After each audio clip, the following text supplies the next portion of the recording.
Em nome do Pai que me criou, em nome do Filho que me resgatou, e em nome do Espírito Santo que me santificou, divina vontade. Reina na minha vontade de minha mãe, eu te amo e tu me amas. Dai-me um gole da vontade divina para minha alma. Me abençoa, Mãe, para que todas as minhas ações sejam feitas diante de vossos olhos maternais. Em nome do Pai, do Filho, do Espírito Santo. Amém. Então vamos continuar, nossa leitura do livro volume 1, do livro do céu, volume 1, e vamos continuar do capítulo 21. A cruz de saber que seus sofrimentos são conhecidos pelos outros. Isso também foi uma dor de Jesus. Por isso, passei vários anos sofrendo da parte das criaturas de demônios e diretamente de Deus. Às vezes senti tanta amargura por parte das criaturas e do modo como elas pensavam que tinha vergonha de me deixar ser vista por alguém, tanto que meu maior sacrifício deveria aparecer entre as pessoas.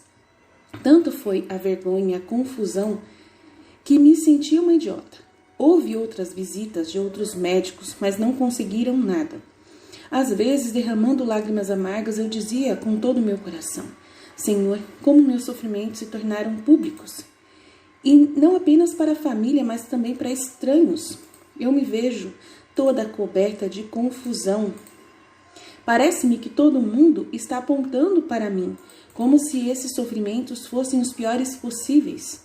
Não sei me dizer o que aconteceu comigo. Peço-te, ó Senhor, só você pode me libertar dessa publicidade e me fazer sofrer escondida. Eu imploro, responda-me. Às vezes o Senhor também mostrou que ele não me ouvia. Recusava, a atendê-la. E minha dor aumentou. Às vezes lamentava-se dizendo: Pobre filha, vem a mim, que quero consolá-la. Você está certa que sofre muito, mas não se lembra que eu também, quanto mais eu sofri. Até certo ponto minhas dores estavam ocultas, mas quando a vontade do Pai me fez passar a sofrer em público, saí prontamente para encontrar confusões vergonhosas, desprezos, até ser despido no meio de um povo muito numeroso. Você poderia imaginar uma confusão maior que essa? Minha natureza sentia muito esse tipo de sofrimento, mas eu estava de olho na vontade do Pai e ofereci essas dores em reparação a tantos que praticam publicamente ações mais nefastas, com os olhos bem abertos, se orgulhando delas, sem a menor vergonha. Então, Jesus também sofreu muito, nesse momento em que ele começou a se aparecer para as pessoas. As confusões que ele causava, as perseguições dos fariseus, tudo que, os escândalos provocados que os fariseus, eles aumentavam muito. Constantemente eles apontavam Jesus como realmente um seguidor do demônio, que o demônio era possesso de demônio, que ele agia naqueles milagres, em tudo que ele fazia pela ação demoníaca, que eram todos poderes dos demônios que agiam nele. Então as pessoas ouviam aquilo, publicamente de Jesus, e era uma situação muito embaraçosa. Algumas pessoas acreditavam, apontavam Jesus na rua, dizendo que ele era isso mesmo, e era difícil, não era fácil. E ele precisou passar por tudo isso, escancaradamente, sem fazer nada, sem poder dizer nada. Ele aí, no momento que ele pregava, ele mostrava quem ele era, ele falava do Pai, ele falava que as obras dele eram feitas, por causa do Pai, em amor ao Pai e tudo mais. Aí ele ia explicando. Mas mesmo assim, vocês sabem como é as pessoas. Do mesmo jeito que as pessoas são hoje, elas eram também no tempo de Jesus, hoje, se eu falo alguma coisa aqui, alguns católicos não concordam. Acham que eu estou falando de uma nova era, de um modernismo, de uma outra igreja católica, que esses conteúdos da divina vontade, muitos não conhecem, então já julgam só de ouvir, que é uma coisa nova, diferente, que nunca foi falado na igreja. Eles nem sequer investigam para saber quem é a Luísa, sem saber nada, eles já vão falando, não, isso aí não tem nada a ver, Jesus, ele não é essa pessoa que você está pintando, Deus não é essa pessoa que tá sendo falado aí, que ele, permite esses castigos, né? Que ele permite essas situações de confusão, né? Muito pelo contrário, a gente aprendeu que a santidade é muito oculta, que a pessoa tem que ser reservada, que a pessoa não pode sair na rua assim para se tornar escândalo para o outro, né? Que a pessoa tem que ser reservada constantemente, muito santinha, muito pura, muito, né? Não pode ter uma posição assim declarada para as pessoas. Tem que ser uma pessoa que é mansa, humilde de coração, que sempre quando chega perto dela, né, todo mundo sente muita paz, né, e nunca sente nenhum nervoso, nenhuma dificuldade perto dela. Muito pelo contrário, Jesus, ele era uma pessoa que, ao contrário, ele sempre atraía os olhos, muitas vezes, né, olhos muito desconfiados. Até o próprio povo que ia atrás dele sempre estava falando por trás, sempre ainda estava com o pé atrás com Jesus, sempre, né. Muitos ficavam pensando, por que será? Por que será que ele está fazendo essa campanha toda, né? Por que ele está sendo tão aclamado pelo povo, né? O que ele pretende no fundo, ele é essa pessoa, fala bonito, tem esse dom, mas de onde que veio tudo isso? Então, aqueles questionamentos que o evangelho mostra muito. Então, até as pessoas, né, que eram curadas por ele, né, eram curadas muitas vezes por causa da necessidade delas, não era por intenção, né, de seguir Jesus, de imitar Jesus, de conhecer a pessoa de Jesus, não, eles iam só por benefício próprio deles, né, e por trás, né, eles ouviam essas acusações e ficavam sempre com o pé atrás, será? E aí eles mostram, hoje a gente vai estudar uma direção espiritual, né, com o padre Paulo Ricardo, com o Frei Gilson, eles pintam uma santidade que nem Jesus viveu, né, uma santidade que né, de mosteiro, de pessoa que sabe, que ninguém pode falar nada dessa pessoa, é uma pessoa que não causa nenhum problema, que nunca, sabe, que você chega nela para pedir conselho, ela é uma doçura de pessoa, é igual a irmã Dulce lá,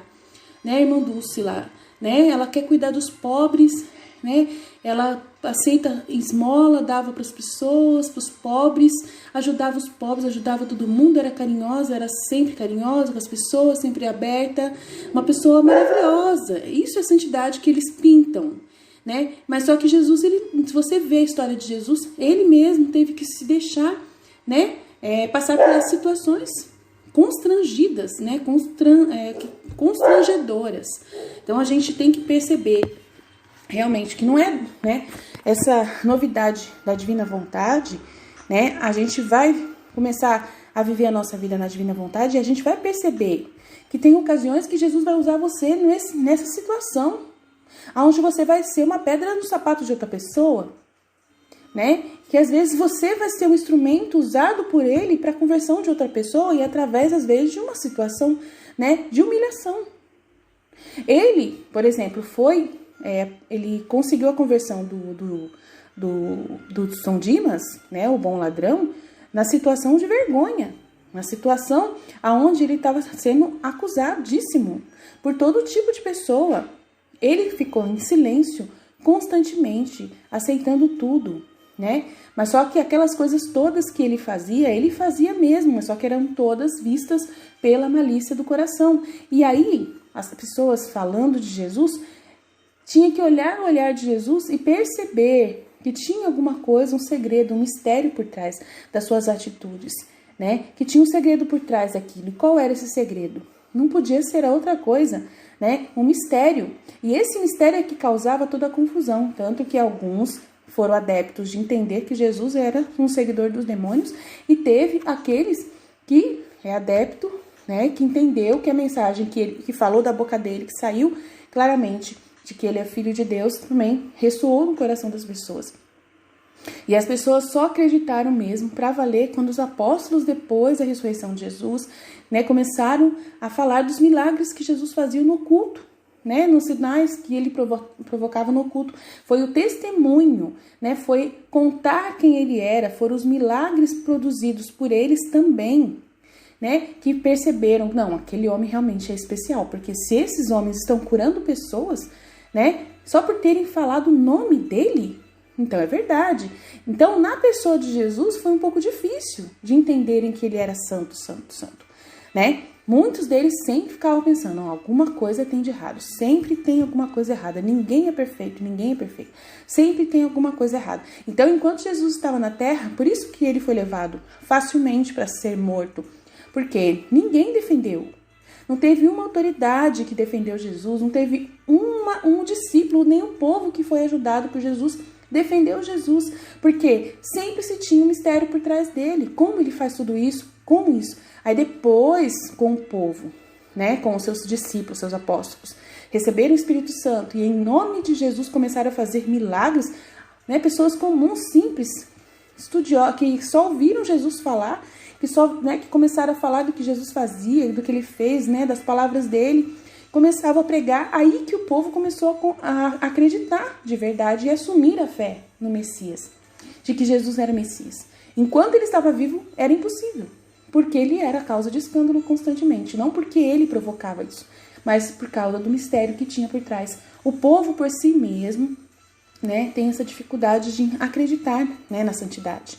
Não acredita que alguém possa ser santo, né? Tanto que os nossos santos só são considerados santos porque depois que morreram, né, através da lembrança do que eles fizeram, é que muitas vezes, né, tocou o coração e as pessoas pediram, né, através da intercessão do santo, né, acreditaram naquele testemunho da vida daquela pessoa que foi estudada, que foi difundida, que as pessoas, né, pagaram um processo, né, que viram que valia a pena investir, né, no nome daquela pessoa, e assim a igreja vai e canoniza.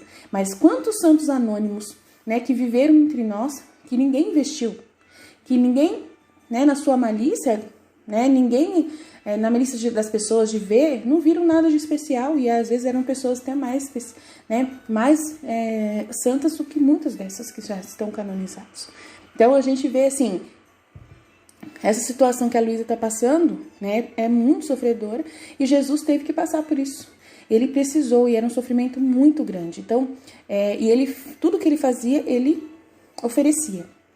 Então ele diz aqui, eu estava de olho na vontade do Pai, e oferecia essas dores em reparação. Então, por exemplo, ele sofria uma situação vergonhosa, era chamado de demônio, né, praticamente, né, de seguidor de demônio, e sem fazer aquilo inocente, ele recebia aquela injúria, né, ele era despido né, nas roupas dele, né, foi despido na frente de uma multidão de pessoas, pelado mesmo, com todas as suas partes íntimas aparecendo, né, no momento da paixão.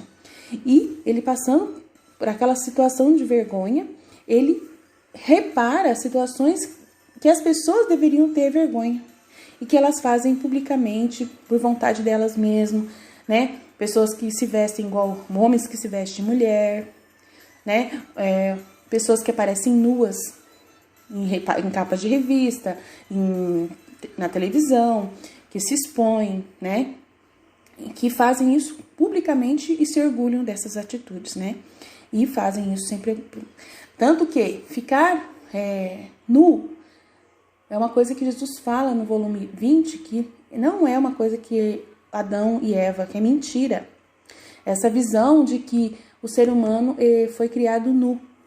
Não foi. As roupas que Adão e Eva usavam eram roupas de luz, eram iguais às roupas de Jesus ressuscitado, quando ele estava ressuscitado, né, quando ele apareceu. Eram iguais, eles não eram nus. Eles se sentiram nus, né, porque se despiram do dom da divina vontade, se despiram daquela roupa de luz, eles já não viam aquela roupa de luz. E ao não ver aquela roupa de luz, eles tiveram que se cobrir com aquela roupa, né, de trapos que eles fizeram, né, por causa que eles perderam o dom. Mas eles nunca foram nus. Jesus fala, nunca foi nu. Então, assim, é uma vergonha você se expor, né? Essa modéstia é importante. Hoje em dia, eu hoje mesmo passei na rua, uma mulher com uma roupa ridícula, parecendo na rua, andando na rua, um macacão, né, de tecido fino e parecendo uma lingerie, né, larga, mas uma lingerie, porque vinha até a bunda e não tinha a parte da perna, né, toda a perna, desde aqui da axila até o chão, né, a perna toda sem nada, andando na rua. Então, assim, a pessoa não tem pudor nenhum. Hoje em dia, vocês sabem que os shorts das meninas são tudo assim, das mulheres são tudo assim, né? Mostrando a polpa da bunda e se deixar, mostra tudo. Então, assim, mostra claramente que Jesus estava reparando, naquele momento que ele estava sendo, né, despojado de suas vestes, ficado nu na frente daquelas pessoas, naquela vergonha, ele estava reparando essas pessoas, essas situações que as pessoas fazem, né, se orgulhando de andar desse jeito na rua sem vergonha nenhuma. Então, ele repara. E as orações dele, desde que ele nasceu até o último dia, ele rezava assim, desse jeito, reparando. Então, é o que nós temos que fazer hoje também.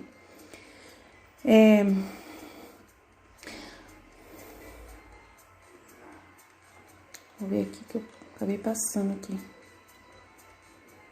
Continuar lendo. Tudo que você viu não é nada, comparado com as ofensas que me fazem continuamente. Ai, eu perdi, gente. Onde que eu tava? Achei. Eu estava de olho na vontade do Pai e ofereci essas dores em reparação a tantos que praticam publicamente as suas ações mais nefastas, com os olhos bem abertos, se orgulhando delas sem a menor vergonha. Eu disse a ele: Pai, aceite minhas confusões e ofensas em reparação a tantos que têm a insolência de ofendê-lo tão livremente sem o menor arrependimento. Então, pessoas que fazem hoje essas coisas e estão orgulhosas. Quantas pessoas que não têm arrependimento nenhum de quando, essas artistas que quando tiraram a roupa na televisão não tiveram vergonha nenhuma. Hoje tem até orgulho de ter feito isso. Ai, e aí elas falam assim, os outros têm inveja dos outros. Se alguém critica, ela tá me criticando porque ela tem inveja, ela quer fazer a mesma coisa. Ela não tem corpo igual ao meu, eu tenho corpo lindo, eu posso fazer. Né, gente? Esse é o pensamento deles. Eu não me arrependo de nada do que eu fiz até hoje. Nossa, Jesus Cristo. Quando eu ouço isso na televisão, uma pessoa fala, nossa, minha vida foi uma benção, minha vida foi muito bem vivida, muito aproveitada, eu me arrependo de nada do que eu fiz, de nada que eu falei, de nada que eu... Né, tudo foi aprendizado, tudo foi não sei o quê. Jesus, eu me arrependo de tudo que eu fiz até hoje. Tudo. Pra mim não fiz nada de bom. Ai. Pai, aceite minhas confusões e ofensas em reparação a tantos que têm insolência de ofendê-lo tão livremente sem o menor arrependimento. Perdoe, dê a eles luz para ver a feiura do pecado e se converter. Eu também quero compartilhar com você esse tipo de sofrimento. Você não sabe que os presentes mais bonitos que posso dar às almas que amam são cruzes e dores? Você é uma criança ainda, no caminho da cruz. Então se sente fraca demais. Quando você crescer e souber o quão precioso é o sofrimento, sente-se-á mais forte. Portanto, incline-se. Em mim, descanse, pois assim adquirirá força. Então, gente, você que está começando agora o caminho, né, com Jesus na divina vontade, e até agora foi só mais bênçãos do que dores, do que sofrimentos, fique em paz, porque vai chegar o sofrimento, tá? Mas o sofrimento que vem não é como o da Luísa. Ela passou no nosso lugar, tá? Ela passou no nosso lugar pra gente, que nós filhos da divina vontade, o sofrimento que a gente vai ter é de divulgar isso aqui, tá? Jesus, ele quer que você divulgue, tá? O conteúdo da divina vontade para as pessoas. E para divulgar esse conteúdo, vocês vão sofrer muito, porque as pessoas não estão abertas, tá? Por exemplo, se você tem um grupo de pessoas que rezam para Nossa Senhora, 240 mulheres que rezam todos os dias, você vê lá elas rezando continuamente, toda hora terço, toda hora estão rezando ofício, toda hora tá lá 240 pessoas no WhatsApp, rezando para Nossa Senhora. De repente você chega no dia 1º de maio, no mês de Maria, e traz uma novidade, traz lá um livro novo, né, ditado pela Nossa Senhora, 31 dias com Maria no reino da divina vontade. Ninguém se manifesta. Você põe para lá, para elas, né, o conteúdo, tudo já mastigado, tudo certinho. Ninguém sequer se manifesta. Não interessa. Não pergunta nada. E quando leem alguma coisa, acham que já sabem tudo sobre a divina vontade, acham que é uma coisa, mais uma coisa. E aí você está descobrindo esse tesouro, vendo que é alguma coisa nova, totalmente nova para a igreja, que é para todas as pessoas abrirem o coração imediatamente para poder trazer o reino da divina vontade para nós. E aí você vai divulgar para 240 pessoas que rezam, católicas, que largam tudo para rezar. E elas não estão nem aí com o conteúdo, nem perguntam o que é, nem se interessa. E o sofrimento que vem em você? Da rejeição que você está recebendo. E aí não adianta chorar. Não adianta chorar. Aí você tem que se fortalecer em Deus. Não pode desanimar. Não pode achar que isso é uma mentira, que isso não é... É porque tem gente que para pensar, não, mas se fosse uma coisa de Deus, Deus ia ajudar a gente. Deus ia fazer as pessoas, né, se interessarem e ir rapidinho. Quantas vezes eu pensei isso? Quantas vezes eu estava colocando o conteúdo do Livro do Céu aqui no meu canal e aí eu falo, nossa, isso aqui vai bombar. Isso aqui, nossa, amanhã eu tô com 1.000 já de inscritos. Só amanhã, só por causa disso aqui, porque é uma novidade nova. É uma coisa linda, linda, linda. E aí eu tô com 100 e pouco, de um em umzinho, muito devagarinho. Né? E eu questiono, meu Deus, as pessoas estão vendo que a coisa é maravilhosa. E cadê os outros? E eu sei que vocês compartilham. E eu sei que vocês têm, né? Sentiram essa esperança em vocês e querem partilhar. Eu sei, mas eu sei muito bem a dificuldade que é para aparecer uma só pessoa viva aqui. Aí você pergunta, mas se Deus está nisso, se é dele essa divina vontade, por que ele não vai, né, nessas pessoas que têm dons espirituais e fala para elas no coração delas que tem uma pessoa chamada Aline Aparecida dos Santos que está traduzindo o Livro do Céu? Por que Deus não vai no Papa, faz ele sonhar como ele fez com José, né, que sonhava e recebia as verdades? Por que Deus não se move? Eu faço as perguntas todos os dias, gente. Vocês não têm noção. As coisas que eu pergunto para Deus. E nada. Não acontece nada. Eu fico perguntando. Por quê? Por quê? Por que que é assim? Por que que é demorado as coisas? Por que né? Por que que o Senhor não faz nada para nos ajudar? E assim, Jesus, ele vai colocando no meu coração a paz. Né? A tranquilidade. O conteúdo que eu tô lendo, né? É tão rico, tão rico, tão rico, tão rico, tão rico. E aí eu falo, meu Deus, parece que eu tô sozinha para fazer isso pro Senhor. Parece que o Senhor mesmo não... Aí ele fala assim, como não? Como que eu não tô te ajudando? Você só tá fazendo isso porque eu tô te ajudando. Porque é eu que tô pegando a sua mão e tô te conduzindo para você fazer. Porque por você mesmo você já não faria mais. Já teria parado há muito tempo. Né? E eu mantenho você na palma da minha mão, protejo você, não permito que você sofra nada. Esses dias eu estava brava com Jesus também, nessas coisas, perguntar tanta coisa para Jesus. E aí ele veio e permitiu que eu tivesse um pesadelo que há muito tempo eu não tinha. Mas um pesadelo tão real que parecia que realmente eu estava sofrendo um ataque dos demônios na minha cama. E puxando mesmo, puxando, tocando em mim, tal, um mal-estar terrível, um pavor gigantesco, um sentimento de trevas, de falta de esperança, uma coisa assim impressionante. Eu falei, meu Deus. Na hora eu pedi perdão para Deus, porque eu sabia, eu sou culpada, né? Eu sou culpada, foi eu que provoquei isso, eu perguntei demais, eu fiquei enchendo o saco de Jesus, fiquei cobrando ele, né, exigindo coisa dele, eu não tenho que exigir nada dele, já me deu tudo, olha só, ele mantém eu protegida, ele me mantém protegida, ele não deixa passar por isso, hoje ele deixou eu passar, na hora veio o pensamento, estou deixando você passar por isso para você ver do que eu te protejo. Aí eu falei, mesmo Senhor, o Senhor me protege demais, não deixa eu passar por nada disso. É verdade, Senhor, eu vivo numa paz absurda na minha casa, é um paraíso aqui na minha casa, eu não tenho que falar nada. A única dificuldade que eu sofro é a rejeição mesmo, né? A falta de interesse das pessoas. Eu fico muito triste porque os outros canais de youtubers católicos não se interessam. Eu fico muito triste porque não aparece um padre no canal, sabe? Um religioso, sabe? Que aproveita os conteúdos, que possa pedir para mim os conteúdos, sabe? São pouquíssimas pessoas. E quando pedem, não partilham comigo nada, sabe? São pessoas orgulhosas, que não partilham nada comigo. sabe? Não entram no grupo, quando entram ainda querem exigir coisas, sabe? Do jeito deles, tem que ser do jeito deles as coisas. É tanta coisa que aparece, que acontece, sabe? E a gente fala, meu Deus, por que é tão assim? E eu fico, né? E aí eu fico falando para Deus, nossa, o Senhor não deixa eu sofrer nada, né? O sofrimento que eu tenho já por causa desse conteúdo, desse reino dos céus. E aí ele fala assim, aí no livro do céu, constantemente, o tempo todo ele fala da importância do conhecimento do reino para esse reino vir, né? E quanto mais conhecimento as pessoas têm, né, do reino da divina vontade, mais rápido o reino vai vir. Então vocês imaginam, gente, como eu sofro? Por quê? Quantas poucas pessoas sabem do reino de Deus, desse reino da divina vontade?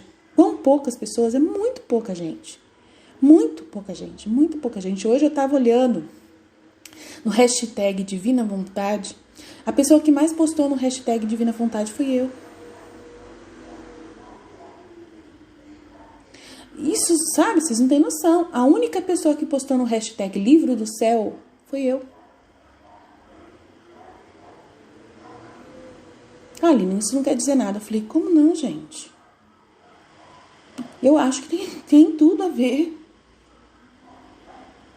Quem está trabalhando? Uma só pessoa? O que eu sou? Não sou ninguém. E aí, o que Jesus fez no meu coração falar para mim? Minha filha, é uma pessoa só que é o suficiente. Maria não me trouxe no ventre. Não conseguiu me trazer o verbo para encarnar, né? Não foi ela que conseguiu. E eu utilizo do anseio de todas as outras criaturas que nem sequer conhecem o reino. Mas o Senhor fala que tem que elas conhecer para elas pedir. Como que elas vão pedir se elas não conhecem? E aí agora, já faz 73 anos que a Luísa, né, morreu. Ninguém ouve falar dela na igreja. Como que ela vai ser canonizada? Se a gente não ouve nada, fala nada. As pessoas como que vão rezar para pedir milagres para ela? Se ninguém sabe nada dela, né? E aí eu fico eu fico na ansiedade e tal. Ele falou assim, esse amor que você sente, esse desejo pelo reino da divina vontade ser instaurado, esse desejo, tem que surgir pessoas voluntárias para sentir esse desejo. Tem que ser pela graça pura da divina vontade, né? Da divina vontade reinando nessa pessoa por pura inspiração, né? Não tem que ter mão espiritual maior do que eu já fiz, né? Não tem que ter. Tem que surgir pessoas, né, que venham através da abnegação de suas próprias vontades humanas. Pessoas que realmente se arrependeram de suas vidas, de terem feito tanto pecado contra mim. Pessoas que são realmente amantes, né, e que se interessam pelo que eu quero oferecer para elas, pela minha verdade. Pessoas que realmente buscam, né, de todo o coração, sem ficar questionando demais. E podem que perguntar à vontade como você pergunta, como a Luísa perguntou muitas vezes, isso não tem problema, mas que esperem a resposta de mim. Não sejam pessoas que vão perguntar para o padre, que vão perguntar para o bispo e o bispo vai te dar uma negativa e você fica nervoso, fica chateado e aí você para. Confiando em pessoas. Não adianta. Né? Tem pessoas que confiam em pessoas, não confiam em Deus. Não acreditam no espiritual, não buscam em Deus a resposta, as confirmações em forma espiritual. E Jesus, ele se manifesta espiritualmente para quem, né, se coloca na intimidade. Né? Então, se você tem dúvidas, é com ele que você tem que esclarecer as dúvidas. Então, eu aprendi isso a muito custo, mas eu aprendi quando eu percebi que eu tinha que rejeitar as criaturas. E que a vida na divina vontade é justamente, infelizmente, ter que rejeitar as pessoas, a opinião das pessoas. Né? Principalmente pessoas, muitas vezes, estudiosas da igreja. Né? Esses dias mesmo eu estava falando com a minha amiga sobre o padre Paulo Ricardo. Eu falei, olha, ele é muito bom, ele fala muita coisa boa, mas ele não fala da divina vontade. E ele aumenta o grau, ele diz que todos vamos para o purgatório, que não tem outra saída. Então, quando ele fala isso, ele está dizendo claramente que não tem outra saída, não tem mais nada, não tem nenhuma novidade a mais, não tem nada para oferecer. Né? Acabou, que Jesus já fez o que tinha que fazer, não tem mais nada. E não é isso, a divina vontade é novidade. né? É uma vida nova, é uma santidade nova, trazida para a Igreja Católica Apostólica Romana. E ele é um padre católico apostólico romano, deveria saber antes da gente sobre esse conteúdo, e ele não fala absolutamente nada. E fala o contrário. Fala que não existe uma santidade onde a pessoa vai direto para o céu, né? E que essa santidade é possível através de orações, né? De um desejo simples de você viver a divina vontade. E esse desejo simples é o que eu quero conversar com vocês. Esse desejo simples de você, né? Hoje que a gente começou o 1º dia de maio, Romaria no Reino da Divina Vontade, você que está vivendo isso, tem que entender uma coisa, né? Uma coisa que Jesus fala para mim direto, ele fala no meu coração, constantemente ele só vem confirmando. E aí ele fala assim: Aline, fala para as pessoas aquilo que eu já falei para você, que a divina vontade é um dom espiritual, sobrenatural, que elas vão fazer a parte delas muito mal. Elas sempre vão fazer 1% do que elas precisam fazer. Elas só têm que desejar muito, querer muito, pedir muito. Divina vontade, reina na minha vontade, divina vontade, reina na minha vontade. Mas elas não vão ver o dom agindo nelas. É só o desejo delas profundo, continuado, perseverante, constante, que vai ser a porta para eu começar a atuar nelas diariamente, sem cessar, e isso vai durar o resto da vida delas. E mesmo no último suspiro, elas ainda não vão ter certeza absoluta se elas viveram o dom da divina vontade ou não. Mas elas têm que caminhar sem olhar para trás. E elas não têm que ficar questionando se elas fizeram ou não alguma coisa errada. Elas vão continuar pecando. Elas vão continuar fazendo coisas aos olhos delas que é pecado. E elas vão continuar confessando os seus pecados. Fala para elas que elas não vão ser santas instantâneas, do jeito que elas estão pensando, aos olhos delas, mas aos meus olhos. É totalmente diferente. Aos meus olhos, eu, Jesus, eu vejo diferente do que elas veem. A visão baixa, humana, é totalmente diferente da visão divina, elevada. Então, quando você, que quer muito viver essa divina vontade, pede todos os dias: vem divina vontade, vem reinar na minha vida, vem divina vontade, né? Toma posse de mim, vem divina vontade. Esse desejo de Jesus, esses desejos, né, nosso em Jesus, de pedir esse dom, faz com que a gente, né, vai abrindo a porta para Jesus começar a agir. E aí esse trabalho interior que Jesus vai fazendo é pouco a pouco. Não é algo assim que de uma vez por todas você já vai se ver santo. Não é assim. Tem que lembrar disso. Então, por exemplo, se acontece uma situação que alguém provoca você e você reage e você fica magoado com você mesmo porque você não conseguiu se segurar, né? E você foi uma pedra no sapato de alguém naquele dia, né? Você foi um obstáculo para aquela pessoa de uma forma, para a vontade humana daquela pessoa.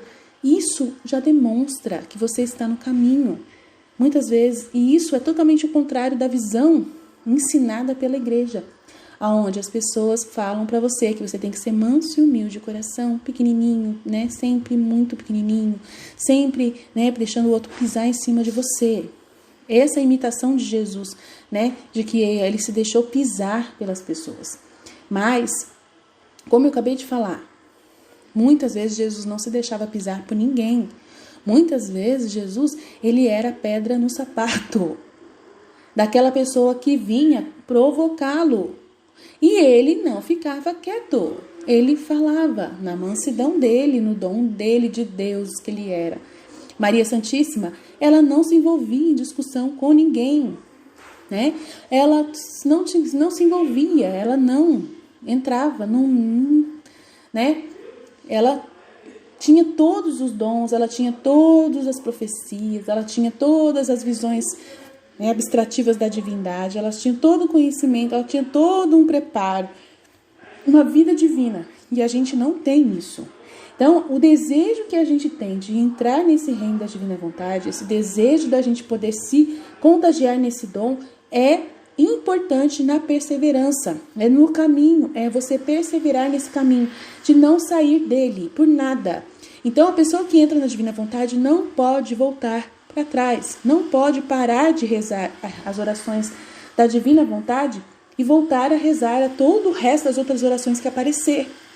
Porque não é uma simples devoção, é uma forma de vida nova, trabalhada em Deus, onde você dá a sua humanidade, a sua vida, você dá a sua vida para Jesus voltar a viver aqui. Então, como que você vai viver esse dom? Sendo muitas vezes a pedra no sapato de alguém.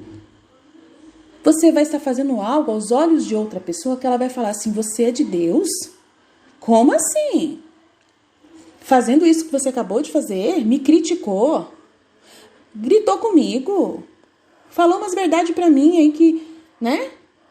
Se achando na razão. Com toda essa força. Você é de Deus dando esse mau testemunho? Gente.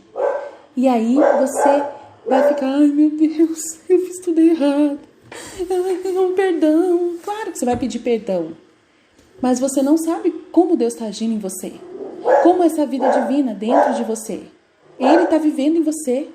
Você está dando a vontade para Ele. Se você não acreditar nas orações da divina vontade, não adianta nem começar. Não adianta nem começar.